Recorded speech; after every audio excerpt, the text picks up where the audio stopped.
To continue where I left off with the Okinawan Protocol, again, this guy's name is Kirk Hamilton, and he has a website called Healthy Living for Busy People and quickermedical.com and stayinghealthytoday.com, and visit that. But he also has a website or a YouTube channel, Kirk Hamilton. Visit his YouTube channel, subscribe if you like it, what have you. But this is an interview with him and I believe Bradley Wilcox. They're identical twins, so it's kind of hard. No, this is Craig Wilcox, and they're going to be discussing Okinawan, what are called superfoods. So these are highly nutrient dense foods. Okay, so let's let this begin then. Hi, my name is Kirk Hamilton, and this is the Staying Healthy Today show, and it's a pleasure to be in Okinawa, Japan, with Craig Wilcox. He's a professor here at the International Okinawan University. Did I say that right? Okinawan International University, yes.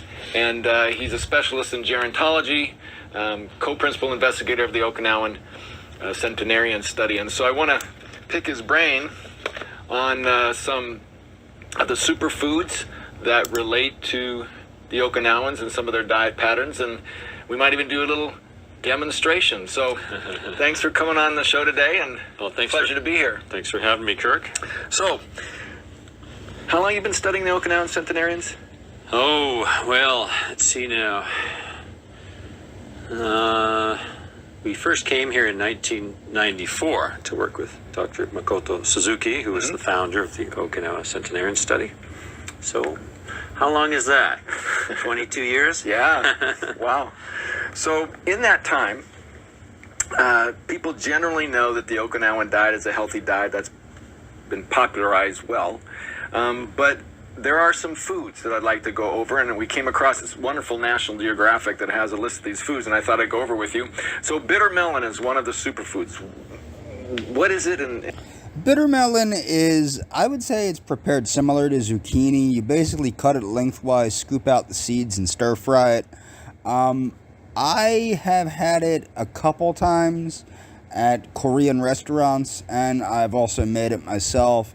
I acquire it, of course, at the Korean grocery store where I shop. And I'll let them continue and probably explain exactly what I explained. And what has it got in it? Well, bitter melon, yes. They call it bitter melon. I just happen to have a couple here with me. I knew you were coming and thought you might ask me about this. And I thought, well, I should make some goya, they call it in Okinawa, some goya chample tonight for dinner. And, bitter melon, it's bitter. It's got kind of a bite to it. It looks like a warty cucumber. And a cucumber definitely warts, doesn't it? Yeah, and it is a little bitter, but the bitter taste in Okinawa is actually well received and well loved. And this is also true about slimy textures like natto and things of that nature in Japan and Okinawa, I would suppose. But I know in Japan they do have a thing for a slimy texture. There's certain mushrooms that are slimy and things of that nature that they enjoy, not so much in the West. Like, for example, a lot of people aren't a big fan. I like okra, but I'm not a huge fan of okra. But highly mucilage, like things with a lot of mucilage, a lot of people don't like it. A lot of people probably don't even like the word mucilage, honestly. But let's let this continue. Oh. Night for dinner. And, bitter melon, it's bitter. It's got kind of a bite to it. It looks like a warty cucumber. And a cucumber definitely warts, doesn't it? Yeah, and it is a little Unfortunately, bitter. I rewound it a bit.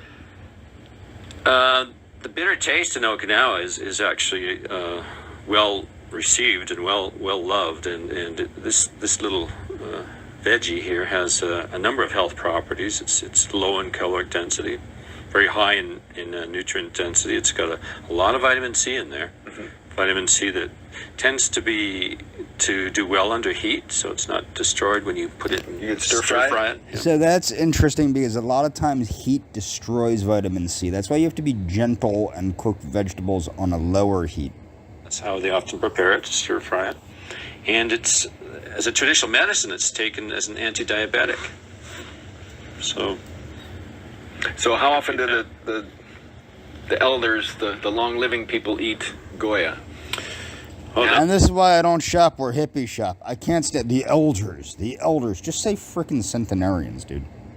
Now and before. Well, they love it. It's one of their favorite vegetables. When you think of Okinawa, Goya is the first vegetable that comes to your mind. So it's consumed quite regularly. But the Okinawa diet is just chock full of green leafy and yellow-orange root vegetables. And so it's... Well, Will, I can't wait to try this tonight. All right. Looks dangerous. Well, let's go to another one, tofu, or soy products. So in my neck of the woods and in my business, practicing every day, soy has got many times this terrible rap. People are afraid of soy. They think it's going to shrink your brain and may make you infertile and stop your thyroid. It's important to understand this. I never had these problems with the soy. Right now, I'm eating more in the way of lentils and things. I just seem to be having indigestion from soy, things of that nature, which probably is a mild allergy. I have to get an allergy test, honestly. But the thing is, the idea that soy has feminizing effects and all that, if anything, it's proven to have the reverse. It's proven to actually block estrogen as opposed to cause estrogenic effects. But let's let this continue. So when I hear about that, and then I hear about, I've talked to you before, the frequent consumption of soy products, I'm trying to put two and two together and what is reality. So I know you're a soy expert because they tweet it here, so you can tell us about it. Well, perfect timing. That's the soy bell. In Okinawa, it rings at 5 o'clock. Your brother actually said there was a tofu truck that used to come, and he thought it was an ice cream truck when he was younger. And then, that and the sweet potato truck. Really? There's a sweet potato truck? Yes. Maybe that was it. Maybe I got the soy thing mixed up with the sweet potato. No, they used to carry in the old days, wok, before they had regular transportation, carry it on their heads. And they would produce it, locally in the neighborhood and walk to each house and have a little... Deliver the tofu. Or in a big thing on the head. And so, in our research, we compared to soy consumption in Okinawa to other areas. Okinawans probably eat considerably more soy than other Asian people, aside from maybe the Koreans. But let's see what these folks have to say. China is also big on soy consumption, but let's see what they have to say here. Of the world, we think the Okinawans have probably consumed as much or more soy than any other population on Earth. They have very low rates of breast cancer and prostate cancer. And they've been able to reproduce. Healthy thyroids. They're quite prolific. Very large families. Right. And dementia, shrinkage of the brain. Low rates of dementia. So they use it as a stir fry, and then is miso the second? Is miso used as frequently as tofu, or probably more? Miso is one of the most popular flavorings. Yes, in Okinawa, it's part of a traditional cooking style, along with the stir fry. There's two other styles, irichi and mbushi. And I have a question on the soy issue. So it's healthy. People believe me, they don't. It's the way it goes. But, so the other concern is not GMO versus non-GMO soy products. Now, we're talking about whole soy products. I'll get into the nonsense about GMOs when I cover Maria Konovalenko. She's very adamant on GMOs, being that, I'll explain that when I'm talking about her, but her specialty is genetics. Talking about processed stuff. So, it would seem to me that though it's probably fresh tofu raised here, it's not known whether it's GMO or non-GMO or. Usually it's listed on the package.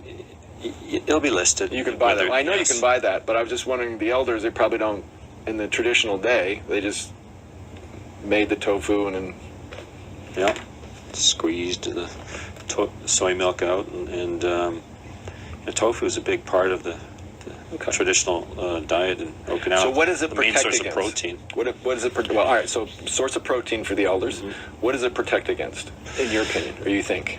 Well, there's health claims for soy that have been allowed by the FDA in America for cardiovascular disease. The reason that's important is the FDA will not allow health claims on supplements or food products unless there is scientific evidence. That can be traced to Dirk Pearson suing the FDA over supplements, because supplements, there's evidence, of course, that supplements have health benefits. And unfortunately, at the time, it was, only drugs could have health benefits until Dirk Pearson sued the FDA over that and got the right for things that show that they have health benefits to be allowed to put it on their packaging.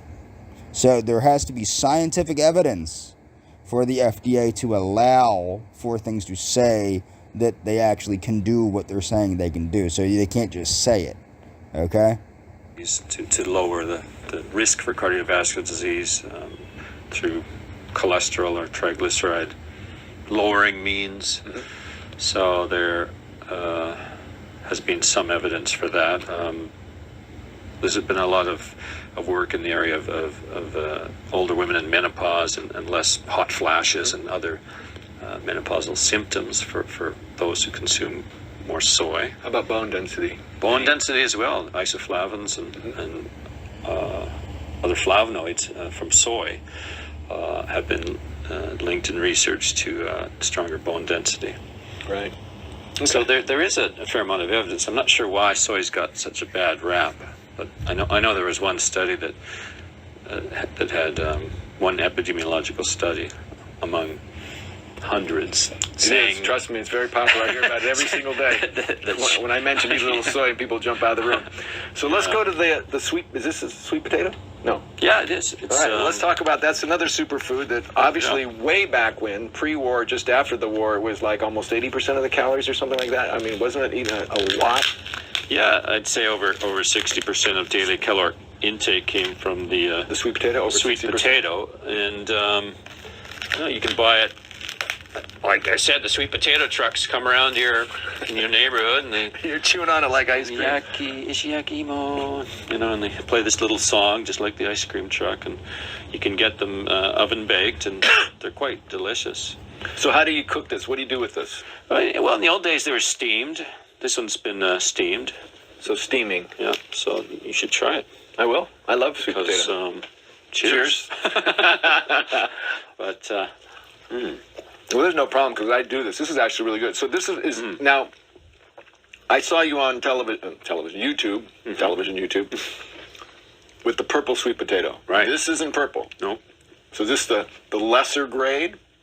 In Okinawa, there's different colors. There's some more yellow-orange types. This one's more of a yellow sweet potato. This one's called the Satsuma Imo. I believe it came through China and through. That's really good. Satsuma. I mean, that's really sweeter than ours aren't as But interestingly, they're sweet, but they're low on the glycemic index, low to medium. And the purple. So that means that they're not going to quickly spike your sugar, which is a good thing because it's not going to cause that massive insulin response. Ones are called benimo. In Hawaii, they call them Okinawan potatoes. But they're full of anthocyanins, and these spuds are really... Anthocyanins are one of the principal phytonutrients in things like blueberries, and they've been linked to numerous health benefits. Great free radical scavengers. And that would be a perfect thing. If someone was going to the gym and needed a little good carb and loading, just woof down one of them puppies. Or during a race. Well, that's the thing with this was the staple. Right? So you get a very high quality carbohydrate. There's tons of fiber in there. In many places, sweet potatoes are now considered a health food. One of the top healthiest foods. In fact, the Center for Science and the Public Interest in the U.S. Claimed sweet potatoes to be the healthiest of all vegetables. It's awesome. They're recommended by the American Heart Association. That is really sweet. It's almost a sticky gooey. It's different, but it's awesome. Well, let's whip on it's to loaded with folate too. I got it. B vitamins. Remember how important folate is to genomic stability and healthy reproduction. That's what folic acid is, a form of folate. So when you heard me talk about folic acid is a synthetic form of folate. Even vitamin E in there. So you think of vitamin E, oil-based foods, but this is, has a fair amount of vitamin E in there. I like that. Now let's go to seaweed. I think when I asked you, you said almost every day, some seaweed is eaten. So, what seaweed got in it? Well, here's a seaweed. If you follow Dr. Joel Wallach, one of the things is, what does seaweed not have in it? It's loaded with numerous trace minerals as well as other minerals, and also it's loaded with plant chemicals that help activate certain anti-aging genes, but I'll let this gentleman explain it. See how things are now? These days, you just go to the supermarket, you get your seaweed, and, these are good for my kids, right? So I just take one of these. I got 3 kids, so there's 3 of them in there. Just open it up like that. My kids like to put garlic in there. So they put a little garlic in there. That's awesome. And then you can just kind of eat it just like straight out of the... I guess I have to do... I thought he was going to say, man, your kids are freaks, man. But that's not what came out. Yes. We're going to bottoms up this one? We're going to bottoms up with the mozoku seaweed. It's like a brown seaweed. Again, these are very high in B vitamins, lots of fiber, calcium, magnesium, iodine, lots of carotenoids. So, Dr. Wilcox is Canadian, even though he's in Okinawa. So how do we say salute, and what's the... In Canada? Yeah. Well, if you're an English speaker, you say cheers. If you're a French speaker, you say salut. Salute y cheers. That was Spanish in between. In Okinawa, we say kari.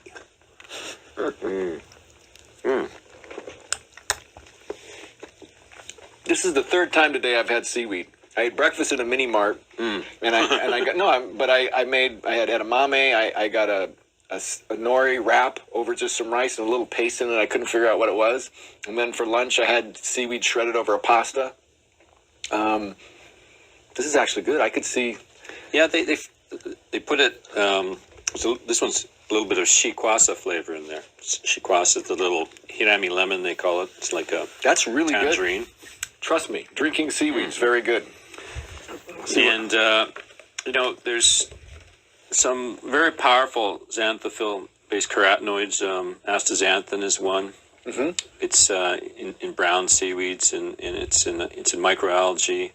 So you find it a lot in the seaweeds. It turns crustaceans red, and it's a real powerful anti-inflammatory.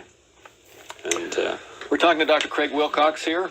We're at the Okinawan International University, right in his office, looking over the ocean and the military base right out the door there. So we've gone over some superfoods, and I just want to say, he turned me on to this. This is a fabulous National Geographic edition of the Blue Zones, The Science of Living Longer, and they have a wonderful section on the Okinawan centenarians, and I encourage you to get it. The other ones were brown rice, shiitake mushrooms, green tea, garlic.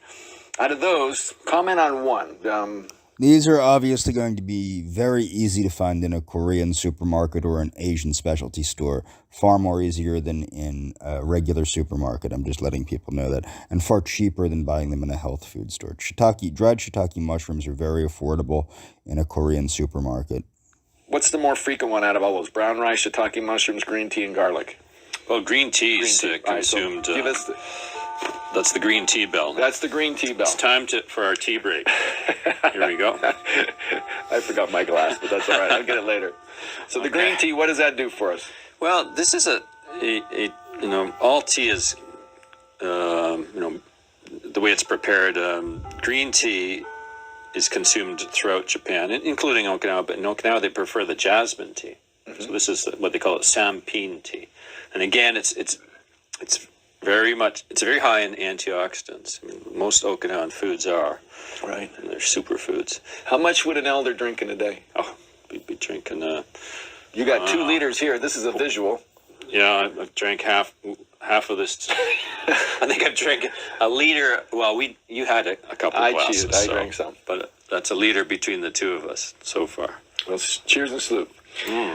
We're going to sign off now. Now, if you want to listen to this podcast, go to stayinghealthytoday.com. I have some links to Dr.